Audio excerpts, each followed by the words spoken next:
Olá, boa noite. Boa noite, está no ar mais uma edição do Rede TV News. A polícia procura um homem suspeito de manter a ex-namorada em cativeiro no Rio de Janeiro. Ela teria sido agredida e estuprada. Os hematomas, arranhões e marcas pelo corpo são o resultado de uma noite de agressões e estupros cometidos pelo ex-companheiro. Eu falo para todo mundo, foi uma noite de terror, que eu não desejo para ninguém. A vítima, de 30 anos, que não quer ser identificada, conta que comemorava o Dia dos Pais na casa da família, na zona norte do Rio, quando o ex-companheiro, com quem se relacionou por 11 meses, apareceu de surpresa. Depois de conversar com todos, ele aproveitou o momento em que a mulher manobrava o carro para entrar no veículo e sequestrá-la. Quando ele conseguiu me jogar dentro da casa dele, que foram as agressões no quintal, na parte principal do quintal dele. Depois ele me jogou numa parte que era de cimento do quintal dele. Foi onde ele me arrastou, bateu a minha cabeça na parede, bateu a minha cabeça no chão, deu soco na minha boca. Aí depois ele me levou para dentro de casa. Dentro de casa continuou. Era sequência de tapas, no meu rosto, principalmente do lado esquerdo, que ficou mais inchado. As sessões de tortura duraram até o fim da madrugada de segunda-feira, quando ele fez uma última exigência. Eu fiquei parada na minha, deixei ele fazer tudo o que ele queria fazer. Ele fez, deixei assim, para ser liberada, mas não foi com meu consentimento. Assim que conseguiu deixar a casa do ex-companheiro, a vítima foi à delegacia para registrar a ocorrência e obter uma medida protetiva. No início do mês, ela já havia conseguido uma, que foi desrespeitada pelo agressor. A mulher deu entrada no pedido depois desta gravação do dia 5 de agosto. O homem que aparece nas imagens é Roberto de Andrade Lopes, o agressor. Ele está em frente à casa da vítima. Roberto fura os pneus do carro da ex e vai embora. Depois disso, ela se sentiu ameaçada. O caso do último fim de semana foi registrado como estupro e lesão corporal. Agora a polícia vai chamar o agressor e testemunhas para prestar depoimento. Eu espero de coração que ele seja preso, que ele pague por cada tapa, cada chute, pela cabeçada que ele me deu, por cada soco, por todas as palavras, por todas as agressões verbais que ele fez comigo. Eu só espero que ele pague mesmo para ele não fazer com a próxima. Mais 2 suspeitos de extorquir dinheiro e roubar obras de arte de uma idosa no Rio de Janeiro foram presos. O repórter Tony Vendramini tem as informações ao vivo de lá. Boa noite, Tony. Onde a polícia encontrou os suspeitos? Estou vendo uma movimentação já por aí. Boa noite, Érica. Boa noite, Lacombe. Boa noite a todos que nos acompanham. Exatamente, são os presos chegando nesse momento aqui na delegacia do idoso em Copacabana, na zona sul do Rio. Olha só, eles estão sendo conduzidos aqui pelos policiais. Algumas pessoas aplaudem aqui na porta. Os presos estão chegando nesse momento aqui na delegacia. Eles estavam na região dos Lagos do Rio de Janeiro. A Diana Rosa Stanesco e o Slavko Vuletic estavam em uma casa em Saquarema. Vamos ouvir aqui o Slavko a respeito dessa prisão. Eu acho que não sou merecedor de tanto sucesso assim, porque não fiz tanto, no meu ponto de ver. E as suas filhas? Aí é de questionar, mas também elas me puxaram, eu não chegaram a ser tão radicais e em um ponto de estar... A idosa foi ameaçada de morte. Mas não por mim, eu não conhecia a idosa. Esse, portanto, o preso aqui na operação, Slavko Vuletic, eles estavam sendo procurados desde o último dia 10, a data da operação Sol Poente, que investiga um golpe milionário de roubo de obras de arte. A Diana Rosa, uma das presas, se passava por vidente, foi a primeira a abordar na rua a vítima, a Genevieve Boguit, para oferecer um trabalho espiritual com a justificativa de salvar a vida da filha dela, Sabine Boguit, que na verdade era a articuladora desse golpe. A Diana também é prima de Jaqueline Stanesco, a namorada de Sabine. As duas foram presas nessa operação. A polícia estima o golpe em cerca de 725 milhões de reais. Ao vivo do Rio de Janeiro, Tony Vendramini para o Rede TV News. Obrigado, Tony. E o Ministério Público de Pernambuco denunciou o policial militar acusado de matar uma menina de 6 anos em Porto de Galinhas. O cabo Diego Felipe de França Silva foi denunciado por homicídio qualificado e por erro de execução, que é quando alguém tem a intenção de ferir uma pessoa e, por erro, acaba atingindo outra. Para o Ministério Público de Pernambuco, o tiro que partiu da arma do militar atingiu e matou a menina Heloísa Gabriele Fernandes Nunes, de 6 anos. O caso aconteceu no dia 30 de março durante uma operação da PM. Entramos em contato com a Secretaria de Defesa Social e com a defesa de Diego Felipe de França Silva, mas não tivemos retorno. Um jornalista foi baleado no rosto durante um assalto na zona oeste de São Paulo. Egberto Caliani, de 39 anos, chegava em casa nesse carro branco, na companhia de um amigo, quando foi abordado por 2 bandidos que estavam em uma moto. Ele diminuiu a velocidade e os bandidos pararam ao lado do veículo. O garupa armado desce e anuncia o roubo, colocando parte do corpo dentro do carro para pegar o celular do jornalista. Nesse momento, o bandido atira contra a vítima. A bala atingiu Egberto na cabeça. Ele ainda tentou deixar o local, mas bateu o carro em um poste do outro lado da rua. Egberto foi socorrido por vizinhos. Em depoimento aqui na delegacia, o amigo que estava no banco do passageiro disse que o jornalista não reagiu ao roubo e que ele estava com os braços erguidos no momento em que o bandido atirou. A bala ficou alojada na cabeça. A vítima passou por 2 cirurgias e permanece internada em estado grave no Hospital das Clínicas. O crime aconteceu no domingo à noite. O carro do jornalista ainda estava no local hoje de manhã. A frente do veículo ficou totalmente destruída com o impacto no poste. A gente se sente bastante inseguro, né? Bastante inseguro, com certeza. Tomar cuidado quando entra, tomar cuidado quando sai, faz volta. Temos aqui um grupo da vizinhança, né?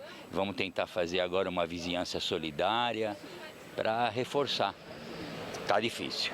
Egberto Caliani mora em São Paulo há 1 ano. O jornalista atuou como repórter em emissoras de TV no interior do estado. Atualmente ele é professor da rede estadual de ensino. Os policiais que investigam o caso recolheram as imagens das câmeras de segurança da rua para tentar identificar os criminosos.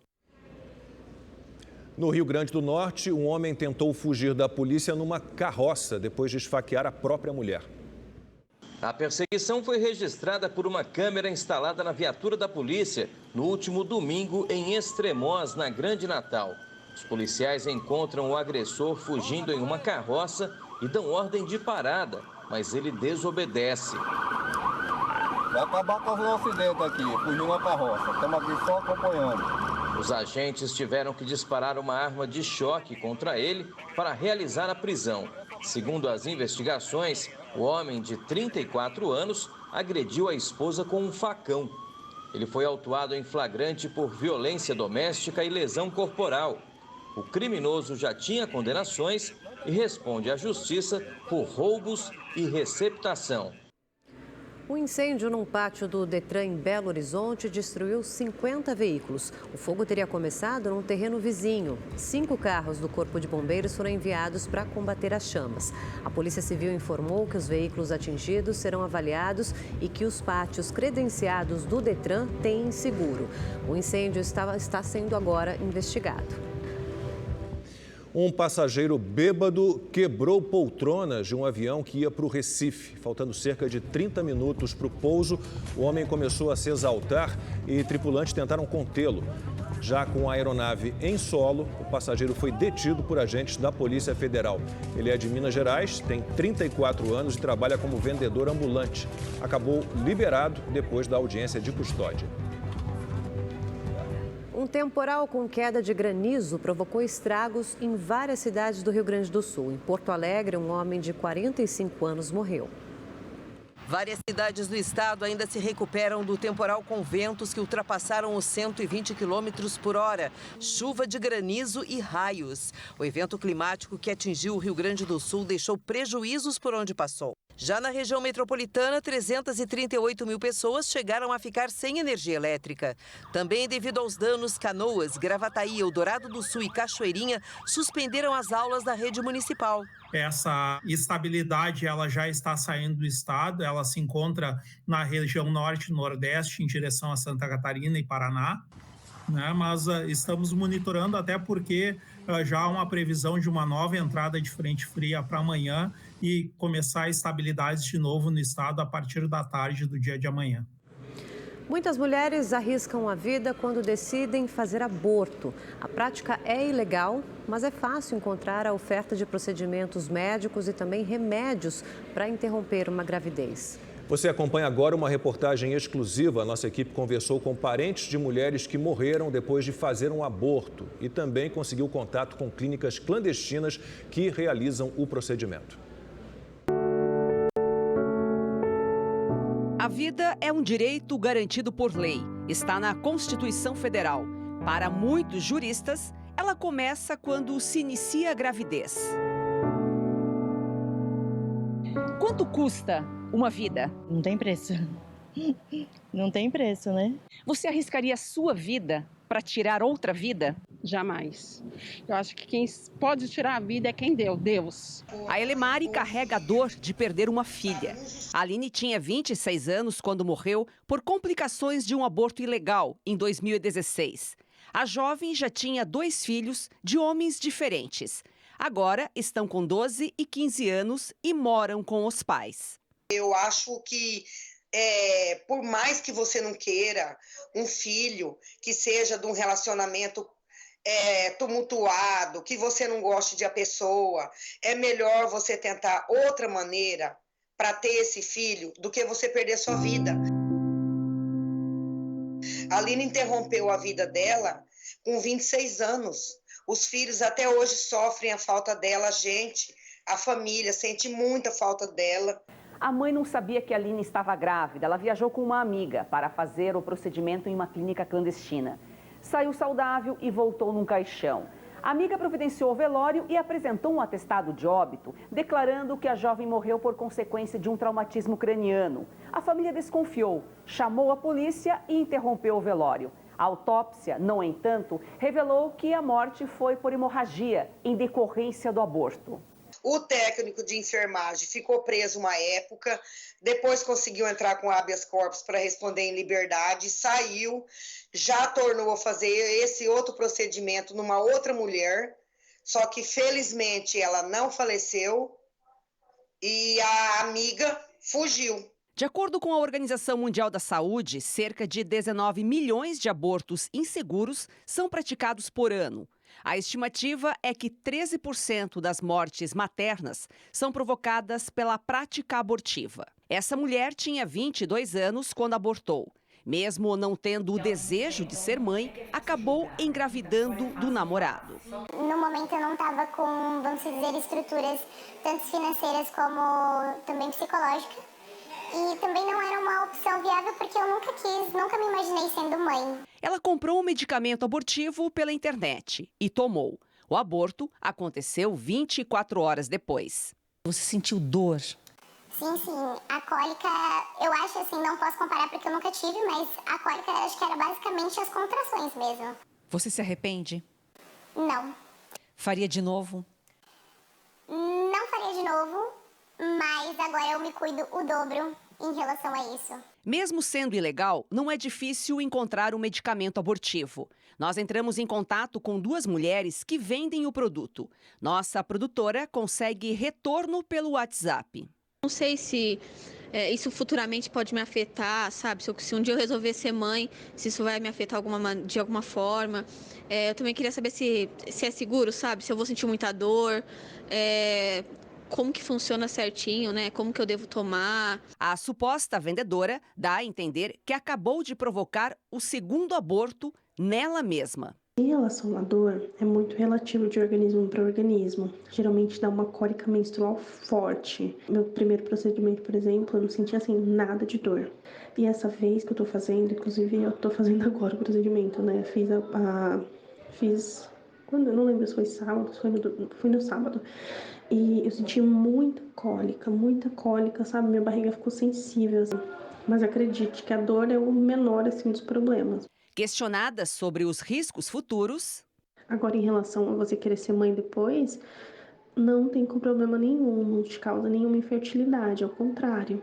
É muito fácil, né, de você engravidar de novo, porque o seu útero fica limpinho, você vai ficar ovulando muito bem. Informações que não são reais. Pode haver perfuração do útero, pode haver hemorragia, pode haver infecção.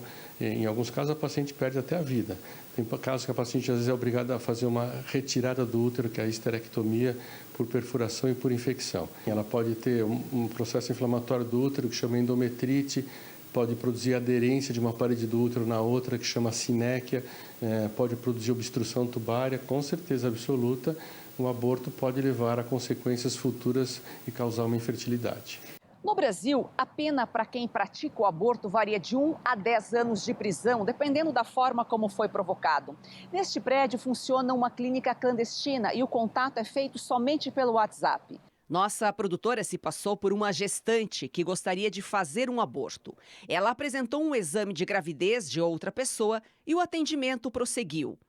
Nessa conversa, a clínica explica como funciona o procedimento. Diz que o método é por sucção. O tempo de duração é de 20 minutos. E ainda, que a paciente não sente dor e o médico tem 35 anos de experiência. Tentamos descobrir a sala do prédio onde funciona a clínica. Agendamos um horário e nos passaram o endereço. Mas a confirmação e liberação de acesso só acontecem quando a paciente chega ao local e apresenta um documento com foto. No país, apenas em 3 situações o aborto tem respaldo do governo e é feito gratuitamente pelo SUS. Quando a gestação é fruto de estupro, se há risco para a gestante ou se o feto é anencefálico, ou seja, pode nascer sem cérebro. Enquanto eu tiver à disposição e tiver palavras para orientar essas meninas, para conversar, para instruir, que qualquer caminho é melhor do que você buscar a morte com as tuas mãos. Minha filha errou sim, mas ela pagou com a vida, infelizmente. Ministro Alexandre de Moraes toma posse nesse momento como novo presidente do Tribunal Superior Eleitoral. O repórter Igor Damasceno acompanha a cerimônia. Olá, Igor, boa noite. Oi, Érica, boa noite a você, ao Lacombe e também a todos que nos acompanham. É isso mesmo, começou agora há pouco a cerimônia de posse do novo presidente do Tribunal Superior Eleitoral, o ministro Alexandre de Moraes. Ele ainda não discursou, mas já subiu na tribuna, assinou a ata e já foi empossado como presidente do tribunal. Para garantir a segurança das autoridades e também dos convidados presentes, a Polícia Militar do Distrito Federal mobilizou um forte esquema de segurança. Aqui no prédio do TSE só entram pessoas que foram credenciadas. A polícia também bloqueou as principais vias que dão acesso ao tribunal. Isso porque cerca de 2.000 pessoas estão presentes aqui na cerimônia de posse. Entre elas, o presidente Jair Bolsonaro, os ex-presidentes Michel Temer e Dilma Rousseff e também os presidenciáveis Luiz Inácio Lula da Silva, Ciro Gomes e Simone Tebet. Alexandre de Moraes será responsável pelas eleições deste ano. Em outros discursos, ele já havia prometido um pleito transparente e respeito às democracias. Agora ocorre também a cerimônia de posse do novo vice-presidente do TSE, que é o ministro Ricardo Lewandowski. Os 2 novos mandatários do tribunal são também ministros do Supremo Tribunal Federal. A escolha deles 2 acompanha uma série de critérios e regras que foram definidas pela Constituição. Nós preparamos uma reportagem completa que explica esse processo de escolha. Vamos acompanhar. O novo presidente do TSE deve permanecer no cargo até junho de 2024. Ele estará à frente do tribunal por mais tempo que o ministro Edson Fachin, antigo mandatário da Corte Eleitoral. Pelas regras, os ministros do TSE permanecem no cargo por 2 anos, prazo que pode ser estendido para mais 2. Como Fachin foi empossado em agosto de 2018, obrigatoriamente teve de deixar a corte neste mês. Por conta disso, permaneceu à frente do TSE por apenas 6 meses.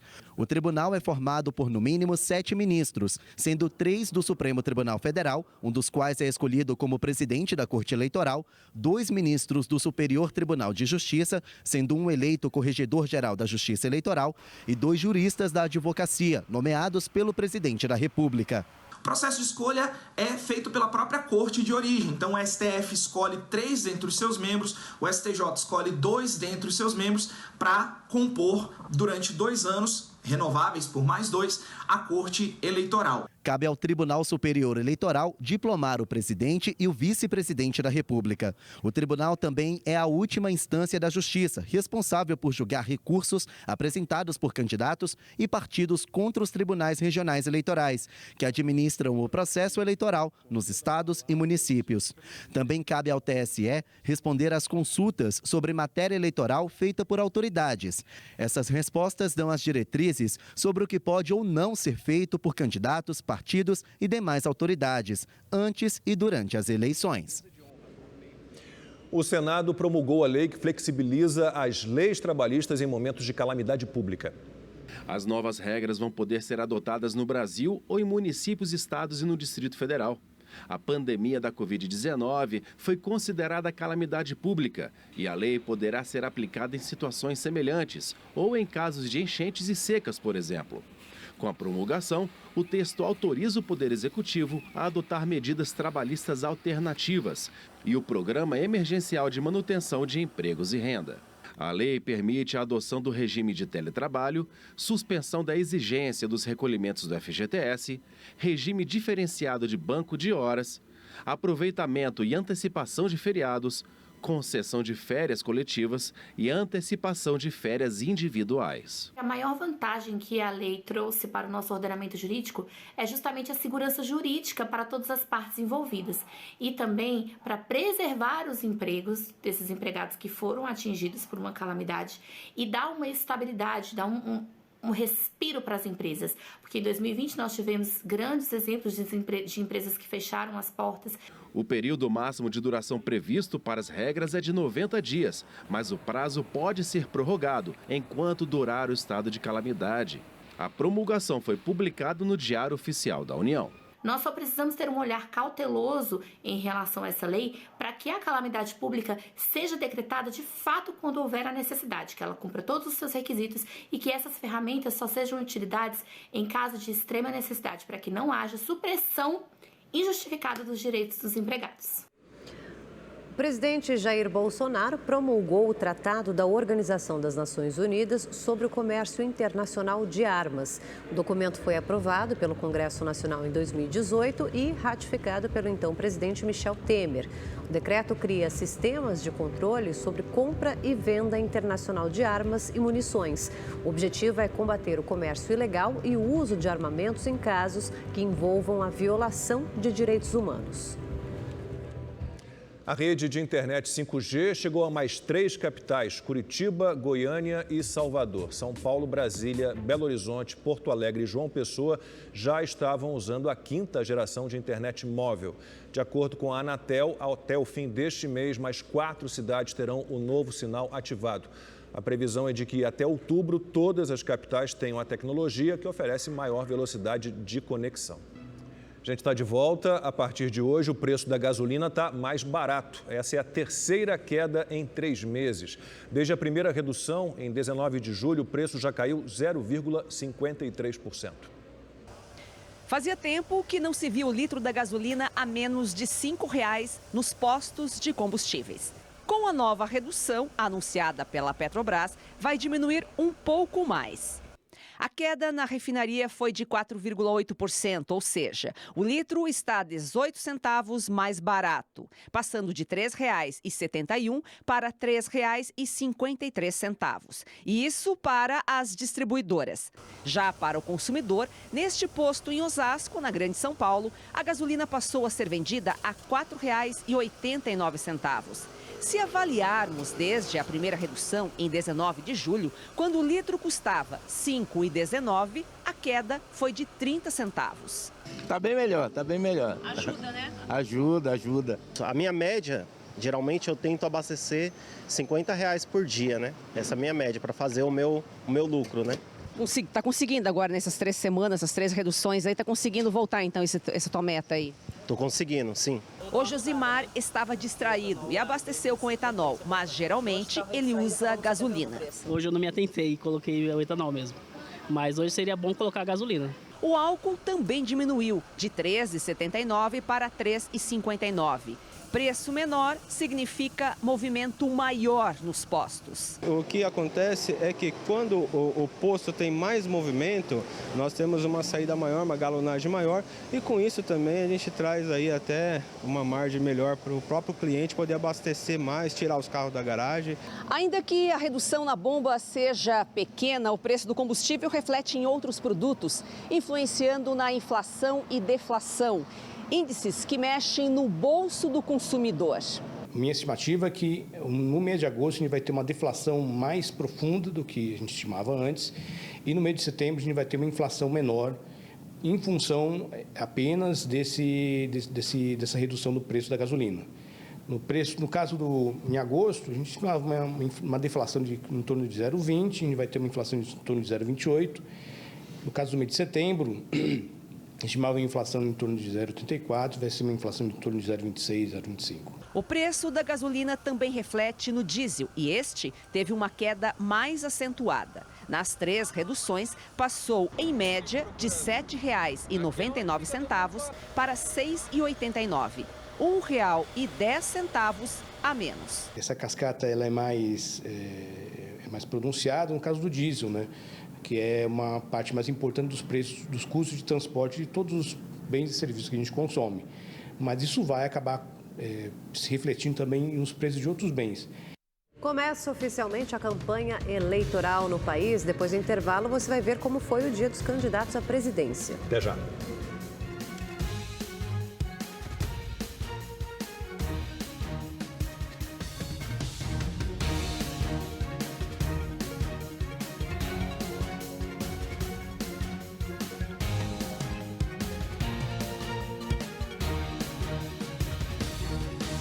Rede TV News de volta. A Polícia Federal apreendeu um caminhão carregado com mais de 300 mil maços de cigarro em Jorge do Havaí, no Paraná. De acordo com os agentes, o produto é do Paraguai. O motorista, um homem de 34 anos, foi preso em flagrante por contrabando. 8 mandados de busca e apreensão foram cumpridos numa operação da Polícia Federal para identificar os envolvidos em ataques cibernéticos a órgãos públicos no ano passado. O site do Ministério da Saúde foi um dos alvos dos hackers. Durante a investigação, a polícia constatou que a quadrilha tem como foco entidades públicas e privadas no Brasil, nos Estados Unidos, em Portugal e na Colômbia. Os mandados foram cumpridos na Paraíba, no Paraná, em Minas Gerais e Santa Catarina.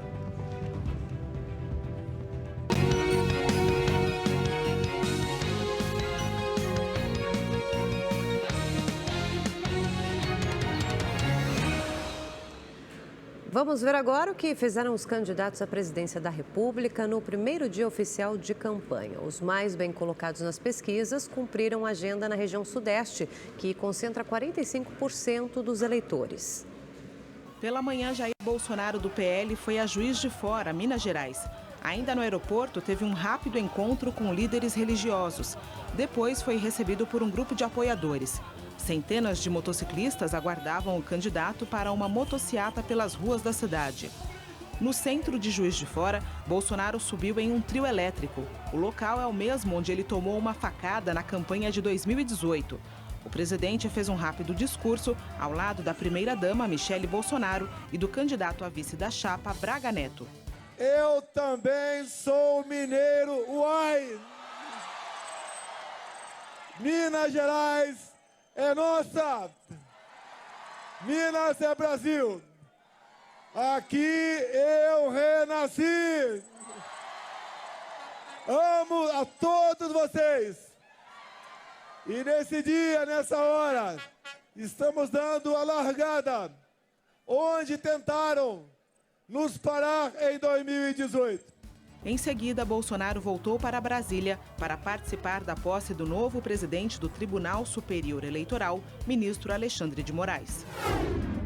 Luiz Inácio Lula da Silva, do PT, visitou uma fábrica de automóveis em São Bernardo do Campo, no ABC Paulista, berço político do candidato. Eu devo praticamente tudo que eu vivi na vida, tudo que eu aprendi na política, mesmo nas derrotas e nas vitórias, eu devo a essa categoria extraordinária chamada metalúrgicos do ABC. Também participaram do ato os candidatos ao governo de São Paulo, Fernando Haddad, do PT, e ao Senado, Márcio França, do PSB, além da presidente do Partido dos Trabalhadores, Gleisi Hoffmann. Depois de discursar, Lula tirou fotos com metalúrgicos e pediu votos. O candidato petista também confirmou presença no evento de posse do ministro Alexandre de Moraes. Ciro Gomes, do PDT, fez uma campanha em Guaianazes, na zona leste de São Paulo. O candidato conversou com a população sobre o programa Renda Mínima. A promessa é atender as famílias brasileiras abaixo da linha da pobreza. A ideia básica é o seguinte: botar na Constituição como um direito relativo à previdência, à seguridade social, o direito de receber no seu domicílio pelo menos R$1.000 na soma dos benefícios. Estiveram com Ciro Gomes, o candidato ao Senado por São Paulo, Aldo Rebelo, do PDT, e a candidata a vice-presidente da chapa, Ana Paula, vice-prefeita de Salvador. Ciro Gomes também participa da posse da presidência do TSE. Vera Lúcia, do PSTU, cumpriu a agenda em São Paulo. Acompanhada de apoiadores e correligionários, a candidata foi ao Brás, tradicional polo do comércio popular no centro da cidade. Ela distribuiu folhetos de campanha, conversou com a população e pediu votos. Vera Lúcia também fez discurso focado nos direitos dos trabalhadores. À tarde, foi à porta de uma fábrica na Zona Oeste falar com os funcionários. Dizendo aos trabalhadores, aos operários, que nós temos uma candidatura socialista revolucionária para a classe operária brasileira resolver problemas que são nossos. Felipe Dávila, do Novo, participou do lançamento oficial da campanha em uma comunidade da Zona Sul de São Paulo. O espaço foi escolhido porque, segundo o candidato, pesquisas indicam que 76% dos moradores das favelas brasileiras tiveram ou pretendem ter um negócio próprio. E uma das bandeiras do presidenciável será um incentivo aos empreendedores. Acompanhado do vice da chapa, Tiago Mitrô, Dávila andou pelas ruas e cumprimentou moradores. Agora à noite participa de uma live e do lançamento da campanha à reeleição da deputada federal Adriana Ventura. Léo Péricles, do Unidade Popular, passou o dia em Belo Horizonte. Pouco depois das 5 da manhã, o candidato fez panfletagem na porta de uma fábrica. Ele também conversou com comerciantes e tomou café na rua com a equipe de campanha. Depois seguiu para a região central.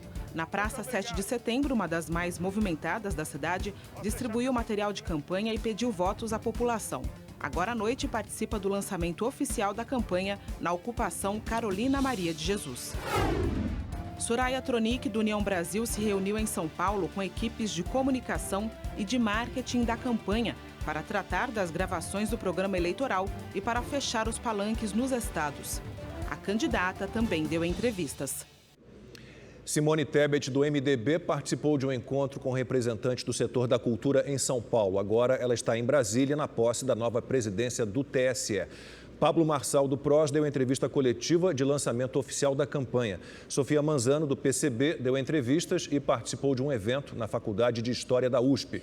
E José Maria Imael, do Democracia Cristã, teve agenda interna na sede do partido na capital paulista. O início oficial da campanha eleitoral é o tema da rodada de opinião.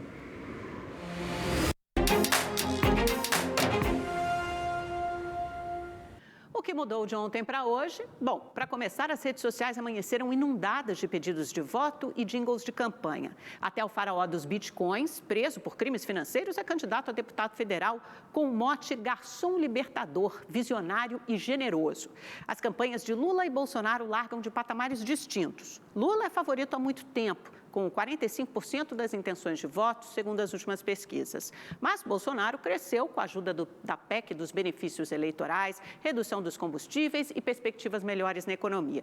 O QG da campanha está otimista, aposta num pacote de desconstrução do PT, do tipo eu sei o que você fez no verão passado, misturado a teorias conspiratórias. Já Lula vai comparar dois tempos na vida dos brasileiros, a bonança até 2010 com a fila do osso de agora. O que vai colar? Em outubro, saberemos. O início oficial da campanha à presidência foi um resumo do que será até o dia 2 de outubro. Jair Bolsonaro nas ruas, cercado por multidões com as cores verde e amarelo. Aliás, nada mais simbólico do que ir a Juiz de Fora, o local onde ele sofreu o atentado à faca por um militante de esquerda há 4 anos. É importante lembrar as pessoas da violência que ele sofreu na pele. E Lula e o PT, eles estão comentando pesquisas e mais pesquisas. Todo dia tem uma nova mostrando que Lula vai vencer. Estão de salto alto naquele já ganhou. É claro que a eleição no Brasil começa 2 anos antes das urnas, mas agora, nos próximos 45 dias, o jogo é para valer. E se você quer rever esta edição do Rede TV News, inscreva-se agora no canal da Rede TV no YouTube. Lá você pode assistir a íntegra de todos os nossos programas. Acesse agora no youtube.com/RedeTV-Jornalismo. É isso aí, a gente fica por aqui. Até amanhã. Boa semana. Boa noite. Até amanhã.